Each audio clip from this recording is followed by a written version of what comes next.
This week, This Might Help is sponsored by NordVPN. Now, you might not have heard of that, but you're going to want to use it. It is an internet service, protects your data, makes you anonymous while browsing the internet, and offers super fast connection. But it also lets you unlock Netflix, Hulu, BBC, and many more of your favorite entertainment websites. It hosts more than 5,500 servers in 60 countries, allowing users to access super fast web browsing around the world. So wherever you go or live, NordVPN has you protected.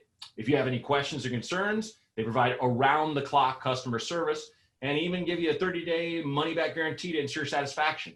Best of all, here's the big thing. NordVPN has a strict no-logs policy. That means they never track, collect, or share your data. That's huge. Your business is your business. You can get 68% off NordVPN, only $3.71 a month, plus an additional month free if you use the coupon code MATTB. That's MATTB, all caps, NordVPN. This Might Help with Matt Braunger is brought to you by MyBookie. Here's a little something about me. When I go to Vegas, I love to bet on sports. That's kind of the only place you can do it, right? Wrong.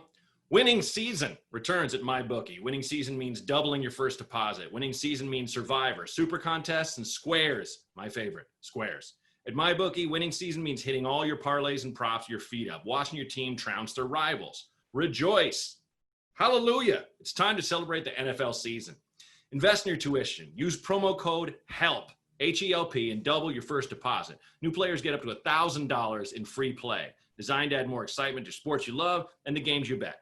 From live betting to championship futures, every play you want to make is waiting at MyBookie. It's simple. You make your picks, win big, collect your cash. Just use a promo code HELP. That's HELP, HELP, H-E-L-P, and double your first deposit. Your winning season begins today, only at MyBookie. I'm Matt Braunger. This might help. I am not a doctor. This might help. I'm not a professional. Let's have fun. This honestly is a good time. Honestly, I got no idea what I'm doing. What's going on? Who are you? I'm Matt Braunger. This might help. The podcast. Hey, welcome to This Might Help with Matt Braunger, the only advice podcast that exists. Thanks so much for the well wishes on the kid and for all the love. Appreciate it. And thanks to people who still call. And I appreciate you just leaving all these problems. We're all going through some shit, and it's been nice to do it with you. Today, I have someone who I've never met before personally, but I'm a huge fan of, both as a writer and an artist, and I will say as a personality. We'll get into that. Please welcome Ira Madison III. How are you, Ira? Hi, not a personality. Come on.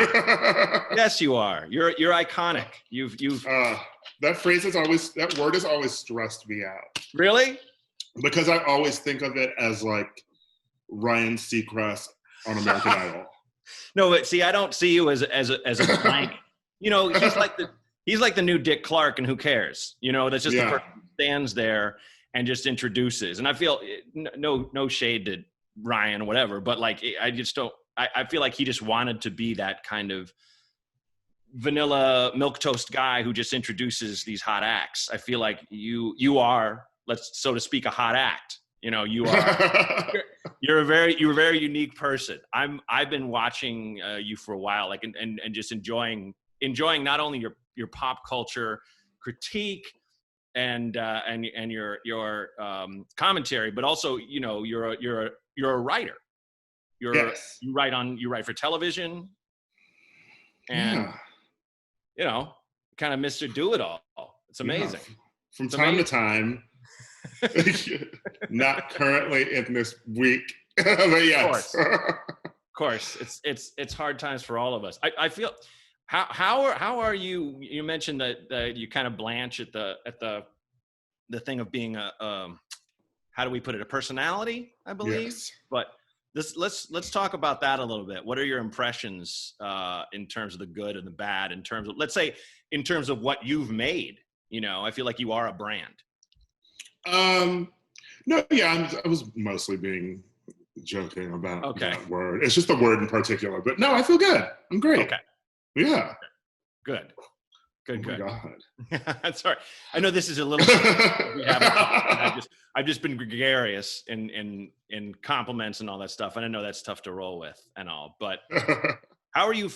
How are you feeling today? What's on your mind? Good. I had met my trainer today. So, had that. Am I good? I don't know. I'm overwhelmed today. I'm in the middle of moving. So Oh, you that are? is happening. Yes, that is happening. Okay. Well, thanks for taking the time. That's not happening Yeah. today? No, it's this weekend, but there's light packing happening before real packing happens, before Yeah. And the movers move. Yes. And then the unpacking. Yeah. Have you hired a moving company? Are you all set? Yes, I'm in contact with a moving company now. I just got my date today that I'm moving, the exact day this weekend, and then there's the shutting off everything. Like I'm not looking forward to talking to Spectrum. Yeah. Anytime you have to make any kind of arrangements or changes with any type of corporate service, it's designed to be pure. Yeah. And they never let you do it online. Nope. Never ever. And like, oh God, it's that's the kind of legislation I want to see happen, where it's like, no, you have to make this shit easier for us. So so we're not paying with our time, so you wear us down. So we just give up and don't change our services or don't, switch or anything like that. It drives me insane. I asked about the moving company thing because I always use this company called Delancey Street Movers, where they use people.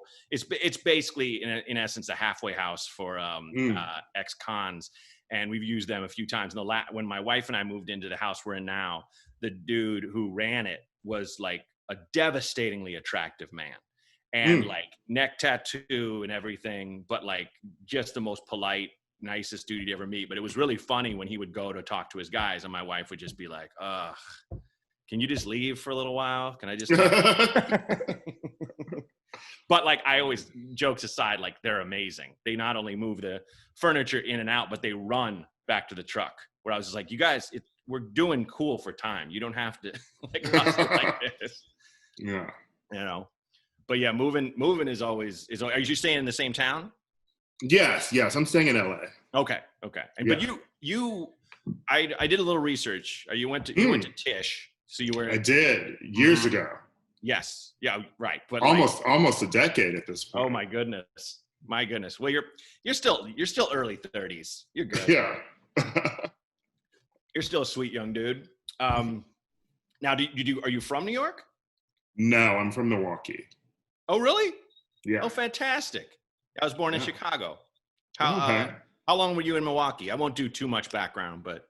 Up through high school, and then I did undergrad at Loyola Chicago.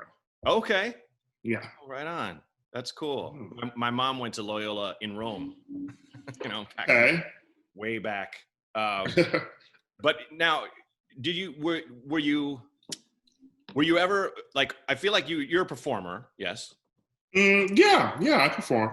Mm-hmm. And so which kind of came first for you, the performing or the writing? For me, I was always performing, and then I got into writing to kind of try to create stuff for myself and the people I like to interact with.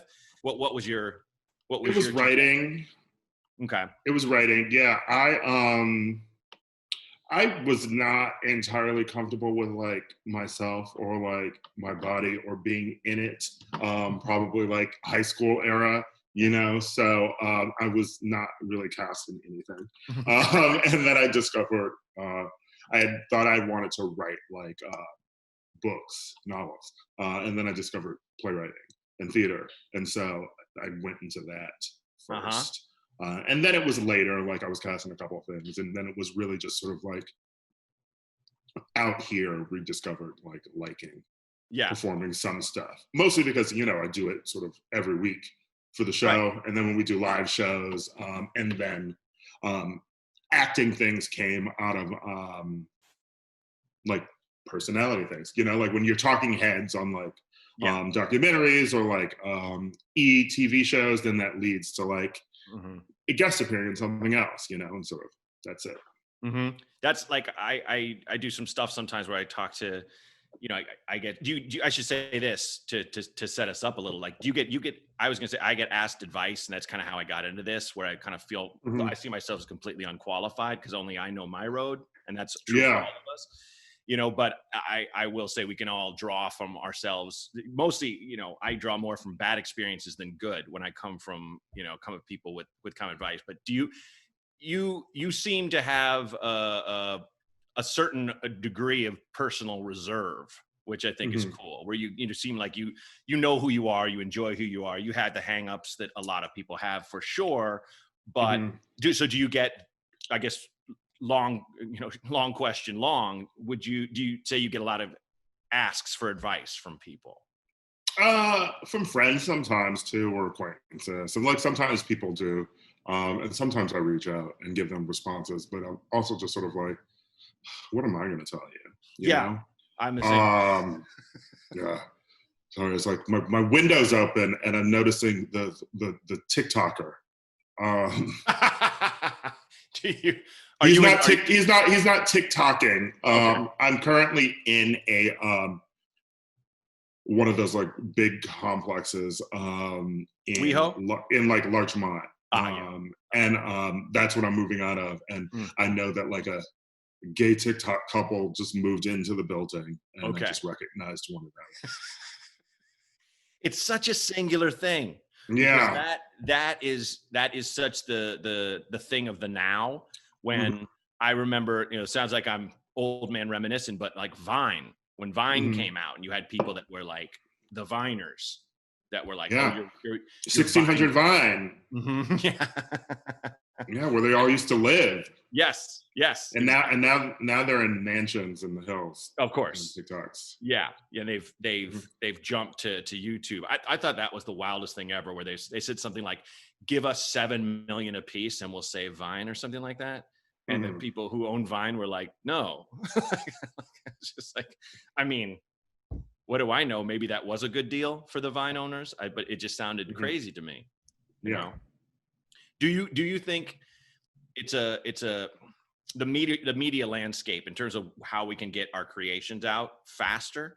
I see it almost just as negative as it is positive in some ways, because you can write something and create it and put it out there, and it's just, you kind of gave it all away for free in a sense.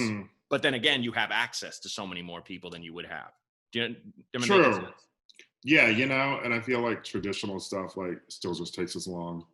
It seems like things go faster, but they really don't. And I guess you can put stuff out there, but I'm not really like a new media creator in the sense of like beyond podcasting, like, yes, I got into this because I love film and screenwriting, but like I would need to go that route of like having everything together. The idea of like mounting like something and just doing it. I don't know. As said, as someone who went to film school, but I went to NYU for writing. Yes. Specifically dramatic writing, which is separate from the film department there. Sure. Yeah. So we never had like having to like shoot things around New York and stuff like that. Maybe I should have done that. No, but see, that's the thing. I don't think there's a should have, because you wouldn't be where you are. I do that all the time. Don't get me wrong. I'm like, if only I'd, two paths in a wood diverged, blah, blah. But like, it's, you can't really kind of go back. And I think probably that illustrated your comedy a lot better than if you went to film school. As much as I'd like to be better at the new media stuff, I don't think I don't think I'd be as good a stand-up, if I was just this genius at IG story or whatnot, Yeah. It's baffling, and it gives you a headache if you think about it too much. All the options, all the things. I feel like you and Lewis have both just crushed Twitter. Like you're like, obviously the Keep It thing, which I was talking to our producer, Renee, about Keep It and what that came from and how that became kind of your catchphrase, for want of another term. I think it's hilarious because it's all, that like, I think the first time I saw it, I was a little late to the game, was when you reposted Justin Timberlake's that Man of the Woods bullshit, whatever album he had, and you just wrote Keep It. And it's that it made me think of And that's kind of where I first started learning of you. That it made me think of any time when we started out in Chicago, me, Kyle Kinane, Kumail, Hannibal, it was that thing where there wasn't a lot of bullshit because we didn't have, we didn't have this thing where we got all these people working with us and they're depending on us for their jobs and stuff like that. And so you have to be very political and you have to be very like, all right, let's take everyone's feelings into account. If something looked trash, you called it trash. And like, I love that, like that album came out and even to diehards, no one was like, yes, this is what I wanted. I wanted the new incarnation of the Timberland clothing for white people to be put out by Justin Timberlake in the sense of an album. You know what I mean? Like it's just, I'm not the biggest fan of his anyway, but like when that came out, I was like, what are you doing? And then you wrote the Keep It. Like I'm sure you've been asked this a billion times, like where was that started for you? Is that something you've always said? I feel like, like it was, I mean, I've definitely heard it before, like, it's like a phrase that I feel like has existed, but, it was like, for some reason started using it like specifically because, when stuff like that happens, especially like one of the hardest things, I'm glad people think I'm good at it, is like comedy that comes from like reacting to news. Yes. Or something that's like been tweeted, right? It's like there's a headline out and then you quote tweet it and you have to have something funny that's on top of that, which may already be funny, like your reaction to it.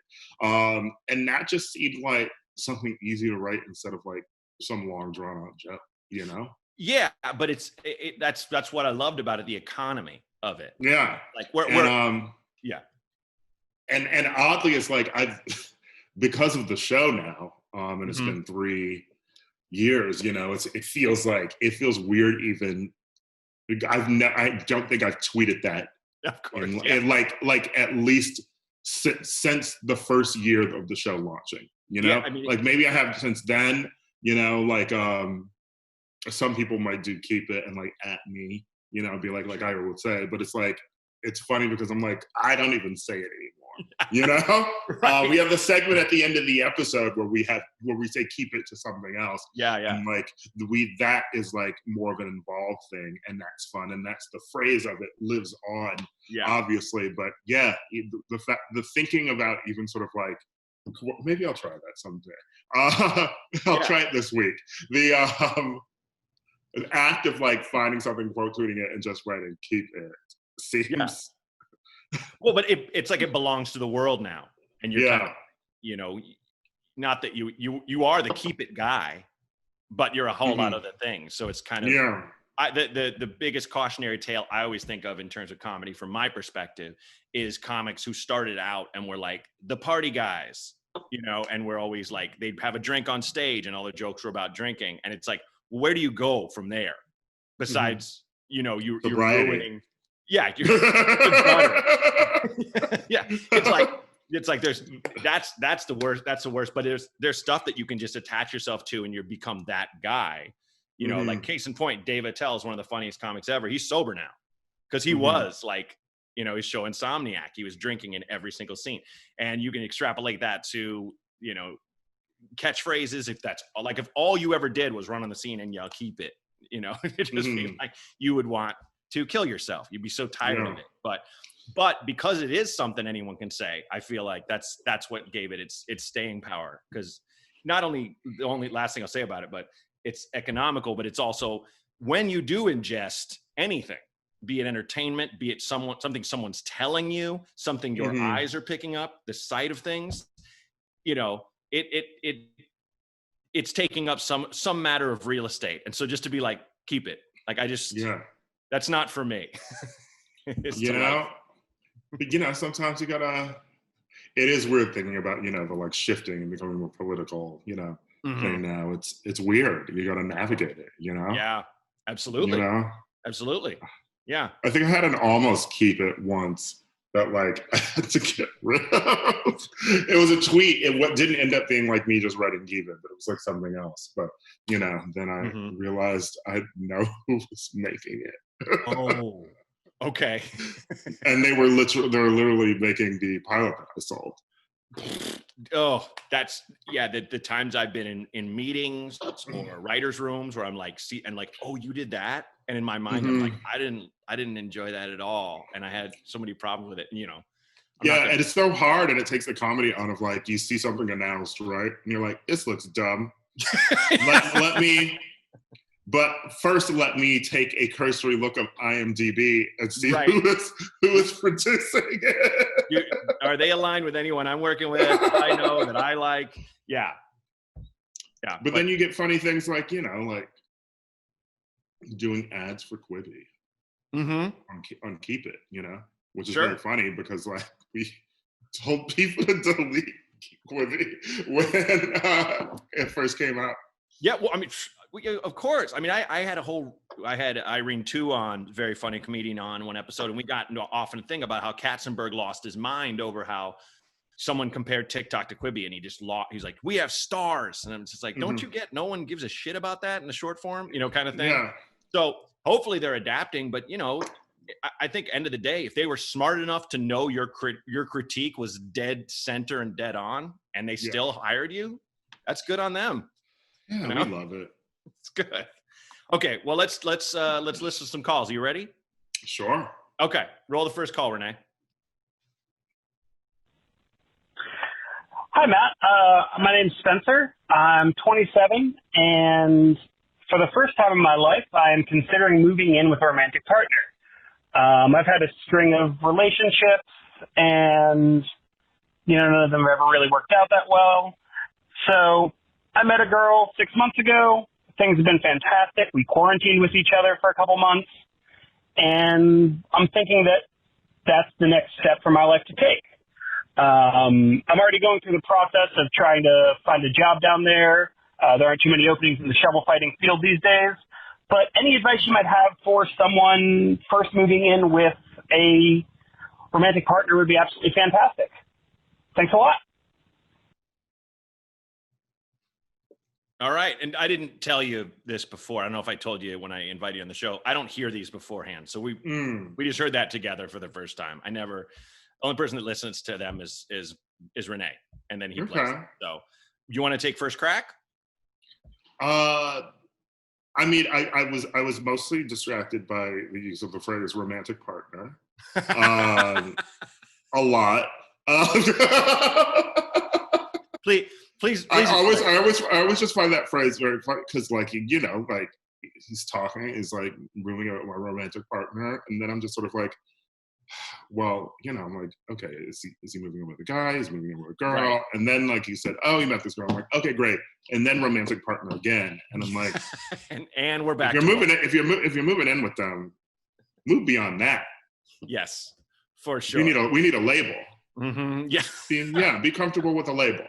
Yeah, my mother is very, very progressive, and I grew up in Portland, Oregon, and she at a certain point had a phase where she called anyone someone was dating their partner, and then and it's like, Mom, I'm no slave to gender or sexuality, but it's just how can I remember when they did that. I remember when like older straight white people really took on partner. Yep. That's my mom. Yeah. It was a thing where I was like, and a lot of people, I wrote this online and a lot of people got mad at me, but I'm like, that is theirs. It's not for us. It's not but like, and that's just my preference, obviously, do what you do, but that's very funny that jumped out for you too. I feel like him putting romantic in front of it, I kind of wasn't sure, but if he would have partner, I would have been like, okay. But so any like romantic partner, has he moved in with a business partner before? a lot of questions. Times are rough. Well, here's my response. I have never lived with one. So wow. Who knows? Okay. I am moving in with a best friend next week. Okay. Or is moving in with me, I'm moving to a house in the hills. Oh, very cool. next week, and my best friend is moving in with me because it's a pandemic, and Yes. I basically see him every day, and I was Uh-huh. like, why don't you come live with me instead of your current apartment, Great. with a roommate that's not your best friend. I've done that. Yeah. When I was in Chicago, I had a beautiful, huge studio apartment in Andersonville, and a friend got this place in Lincoln Park. He couldn't handle by Mhm. himself, like the rent, and I was like, well, let's just live together, and it worked out. Like that's living. I will say it's easier living with sometimes your non-romantic partner Yeah. than romantic partner. Yeah. So have you had a lot of romantic partners? Not a lot. Not to delve too much into you, but No, very little romance, but some. um, what's a word for short-term partner? Um, yeah, I think you just said some projects. you've had a lot of talks. a lot of romantic freelancers. Mm-hmm. Yes. Okay. Yeah. Okay. Yeah, but have you reached the point where you're like, I think I could live with this person, this romantic person? No, it's never gotten to that point. Okay. It's not. Yeah. God bless. That's fantastic. I, I I care about my career, and some people can't have it all. No. I get it. Dude, I didn't live with anyone romantically until my wife and I moved in together in 2015. But Okay. by then I was already 40. Yeah. Up until then I'd never lived with someone who I dated ever. Oh wow. Okay. It was just someone. It was just that thing that like I kind of had that tunnel vision. I feel like a lot of dudes have that are just like, well, if I don't know every step of the way for the next 30 years, why would I live with them? Of course. But with her, I rolled the dice and it worked out great. But yeah, so I don't think, don't, not that you give a shit, but don't think I'm sitting here going, well, I haven't moved in with anyone, Ira. Yeah. I would, and do you This is a step for me, to be honest, because I used to have roommates in LA that I didn't like, Oh, yeah. and it's been forever since I've lived with a friend, not since college, really. And I've been living on my own for the past few years, and I was gonna move to this place, and I was like, you know what, I could just like live there by myself, but it's big, and also like I want someone around, Yeah. and so it's the natural progression for me of getting to a point where I'm not that selfish where I could live with another person again. I feel like I had to break free from it to then be able to go back to it. Yeah. And to that point, I think that's Spencer, listen, if you can just pay attention to what Ira just said, that's what you have to take into this living with the romantic partner situation where you've had this time on your own. Like my therapist has always said, when I had my crazier days, and sometimes a part of you goes, oh, I miss them. You just got to say to yourself, I did that shit. Now I have to try this, So I think if you really want to be with this person, you want to live with this person, when I finally took the plunge, it was fantastic. So I guess my advice to you, Spencer, is just to kind of, keep an open mind. Don't be too much of it. Well, don't be a dick at all, and listen a lot, but don't let this other person stop you from being you, and make sure you don't do that. I will say it's a big thing straight couples often fall into, which is they become a two-headed monster. They become one, where one person kind of gives into other one's acquiesces and just goes along with whatever they want, just because they want everything to run smooth. So in a nutshell, that's my advice to you. I will also say, and I'll preface this with not everyone has this luxury, especially now, given with unemployment and like all this other pandemic shit, but like if you can afford it, not living in a one bedroom with your partner will probably help. Yes. especially if you have never lived together before, and if the relationship isn't like 10 years or something, where you really know each other. Yep. Living, in a one-bedroom space without some other space in your home would probably not be sane to do. Especially now, where you also can't really leave your home.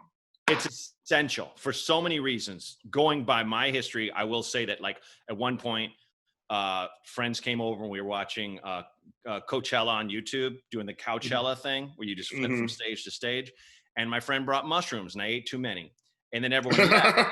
And I was there with my wife, and we went to bed, and I started just flipping around in bed. Like I couldn't, had that cocaine energy. And she's like, you have to get the fuck out of bed. And I went into the office and I pulled out the couch, and I had a conversation with myself, and I talked myself literally like Gollum in Lord of the Rings, like looking right, left.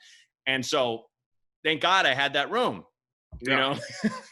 that's worst case scenario, but yeah, Spence, if you can swing it financially, it's worth it. It's worth it. Even if you have like 2 cars and you have to sell one to handle the rent on a 2-bedroom place, trust me, So hope that helps. A lot of people are that 1-car families.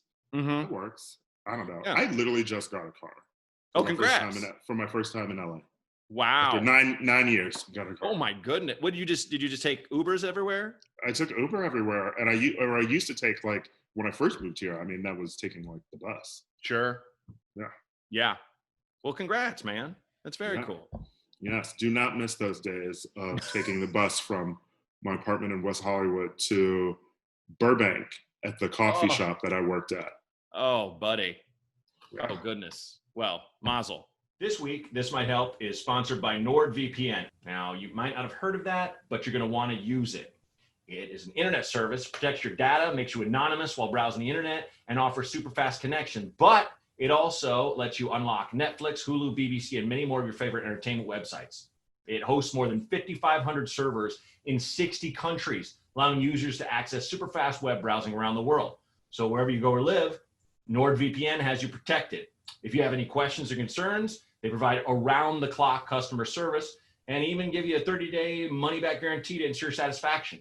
Best of all, here's the big thing. NordVPN has a strict no-logs policy. That means they never track, collect, or share your data. That's huge. Your business is your business. You can get 68% off NordVPN, only $3.71 a month, plus an additional month free if you use the coupon code MATTB. That's MATTB, all caps, NordVPN. This Might Help with Matt Braunger is brought to you by MyBookie. Here's a little something about me. When I go to Vegas, I love to bet on sports. That's kind of the only place you can do it, right? Wrong. Winning season returns at MyBookie. Winning season means doubling your first deposit. Winning season means Survivor, Super Contests, and Squares. My favorite, Squares. At MyBookie, winning season means hitting all your parlays and props with your feet up, watching your team trounce their rivals. Rejoice. Hallelujah. It's time to celebrate the NFL season. Invest in your tuition. Use promo code HELP. H-E-L-P, and double your first deposit. New players get up to $1,000 in free play, designed to add more excitement to sports you love and the games you bet.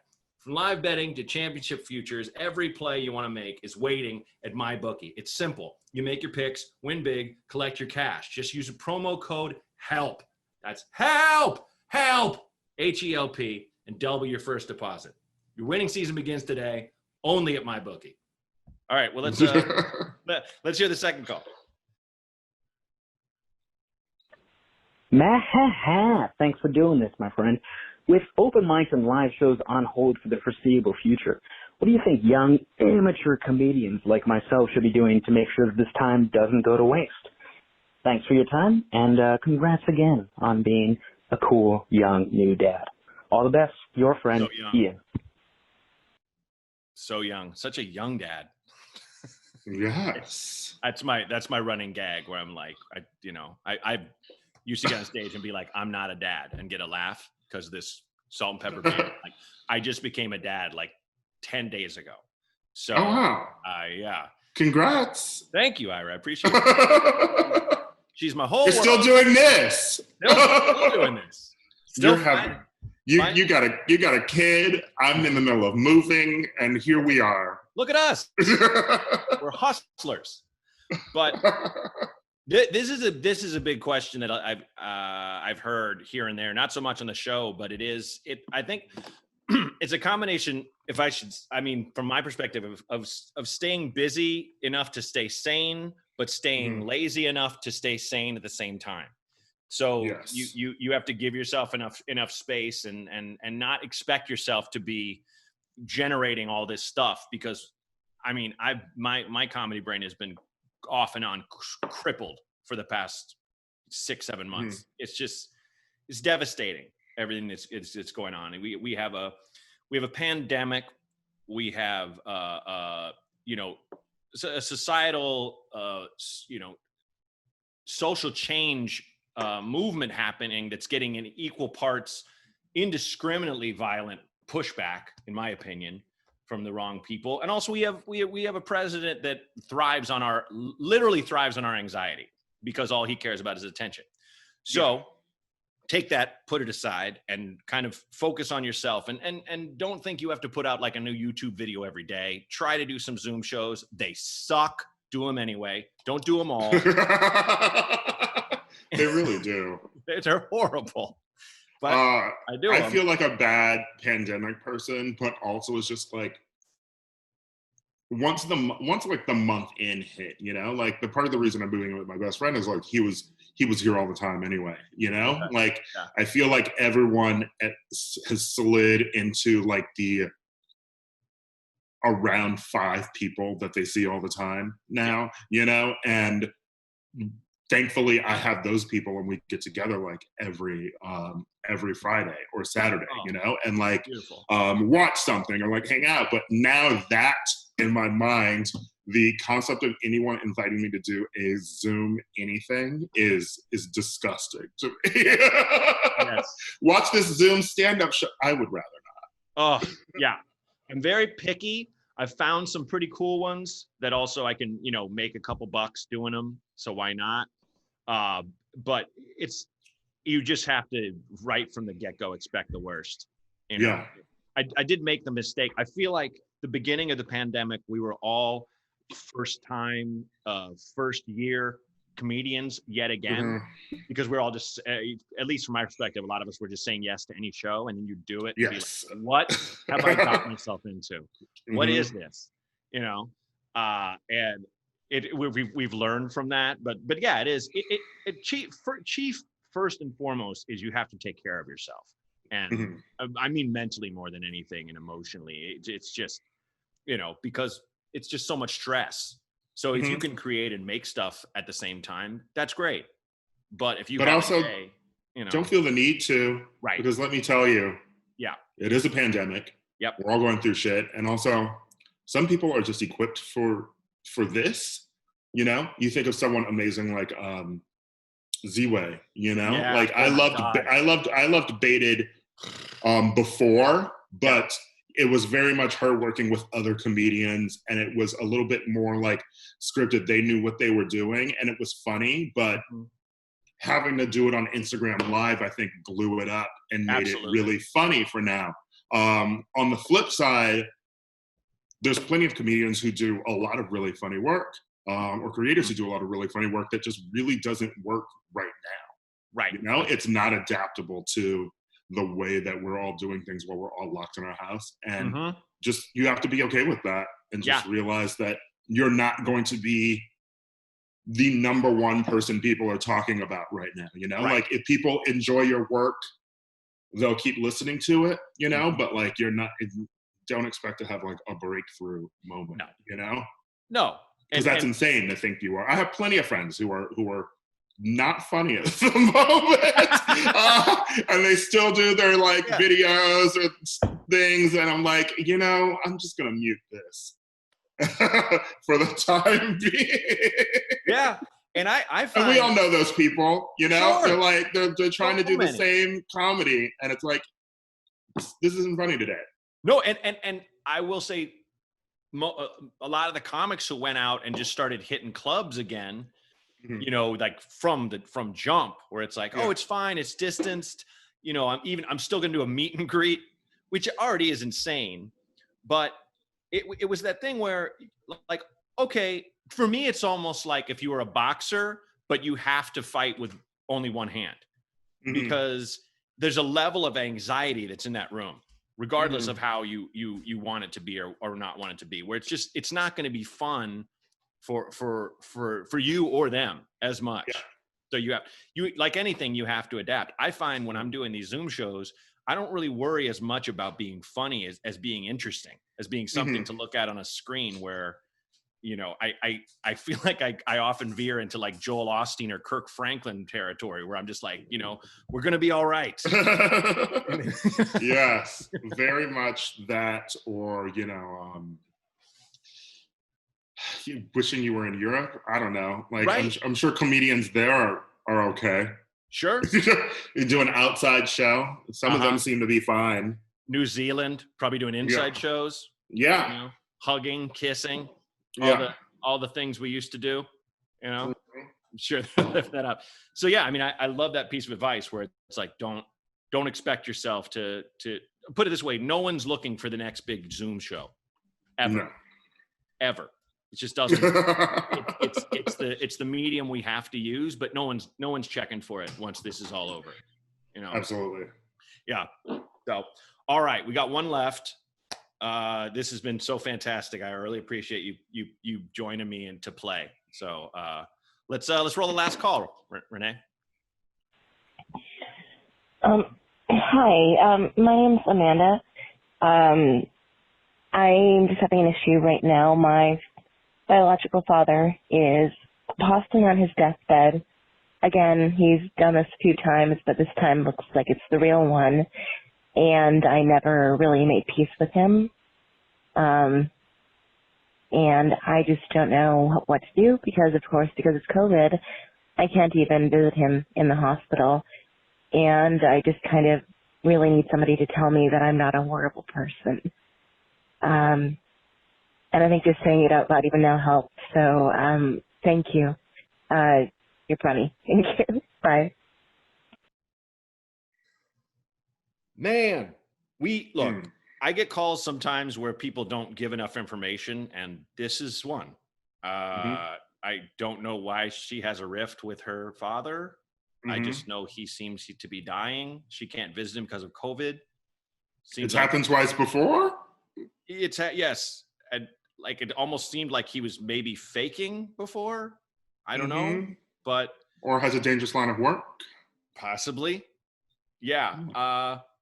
But look, I think you can still visit people in the hospital, but if they have COVID, you can't.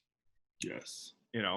I know that because my mother called me and cheerfully informed me that I had, not only do I have, as an only child, I have, I hate calling it this, but I can never remember the term, but I have plug pulling authority on both my parents in case they become vegetables. And my mom was like, we also, if we get put on ventilators, we want you to shut them off because we're not going to make it. We're in our 70s. And like, that was not an easy phone call to get. My mom tried to cheer me up by going, but you can visit us in a hazmat suit.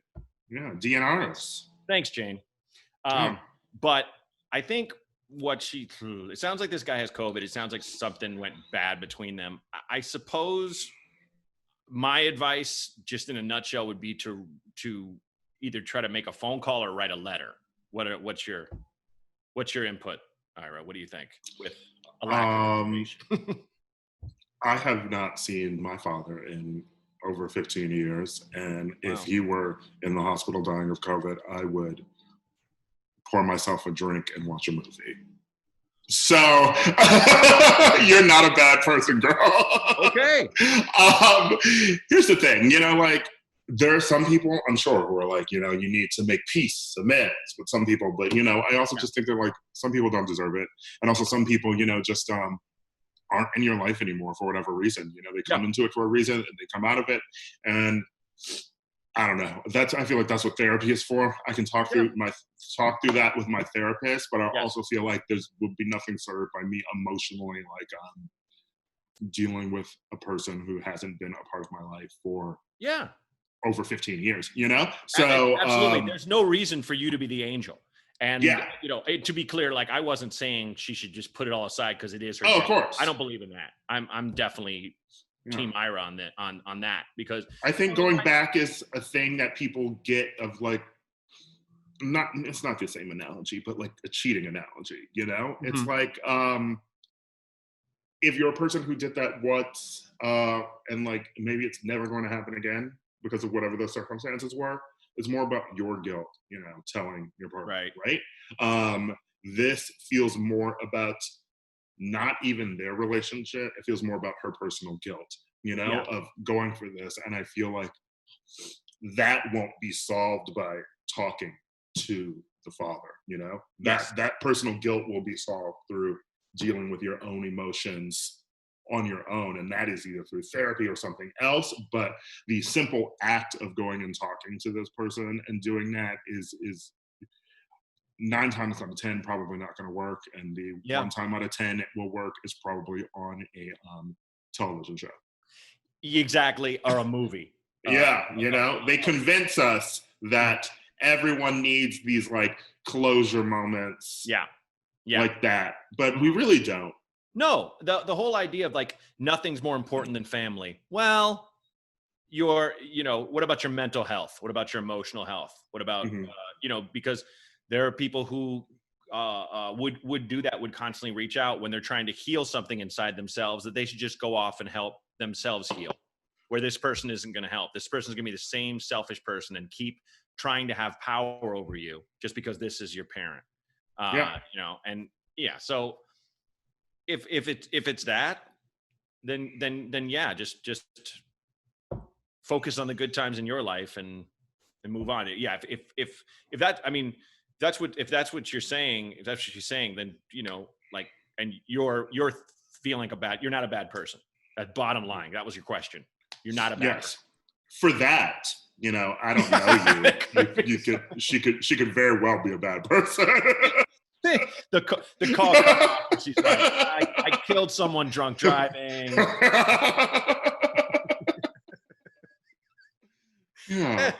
So I hope that helps. Thanks to all the callers. Ira, is there anything you want to put out there for people to know about you, or any plugs or anything like that? Or I don't know. Well, for those of you who don't know who Ira Madison III is, follow him on Twitter and listen to his amazing podcast, Keep It, and you know, check for whatever he's working on now, which I'm sure you can't even talk about. But how are you in a writer's room right now? No, I'm still working on my pilot I sold. Oh, nice. A year ago. Oh, very cool. Yeah. Yep. A year or so ago. Of course. At this point. Of course. Well, actually, I think it was fully 2018, November 2018. Yeah. Sure. So, sure. I mean, God bless the fact that you're not in a writer's room, because I hear they're horrible. Like, speaking of Zoom, there's studios that are like, we want you guys to stay on Zoom for 8 hours. And I did one. Okay. I did one at the beginning. It's not coming out till next year, but I worked on Q-Force, the show Gabe Liebman created for Netflix. It's animated. And we were writing that when the pandemic hit. So we Zoomed for like 2.5 more months. But, you know, luckily I didn't join a new room during that. Yeah. Well, and it sounds like, I mean, I know the people I know who have been in those hell rooms. They're not shows that are on Netflix. I mean, I know a couple people that are writing on some shows. They seem to be a little more chill, but other places I won't name, where it's kind of like people had to set up their own WGA rules. They're like, okay, no, here's a new one. We don't Zoom for more than 4 straight hours, because I will stab myself.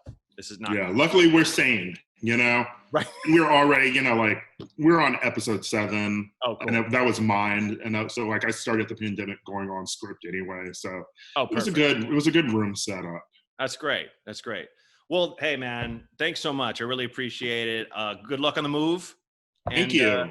Looking forward to seeing you out and about when all this madness is done. Yes, and congrats on the new edition. I appreciate that, Ira. Thanks so much, man.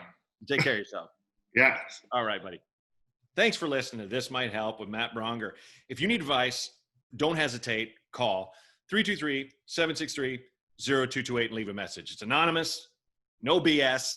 No one will pick up. Just leave the message after the beep. No one will ever know it's you. Call 323-763-0228.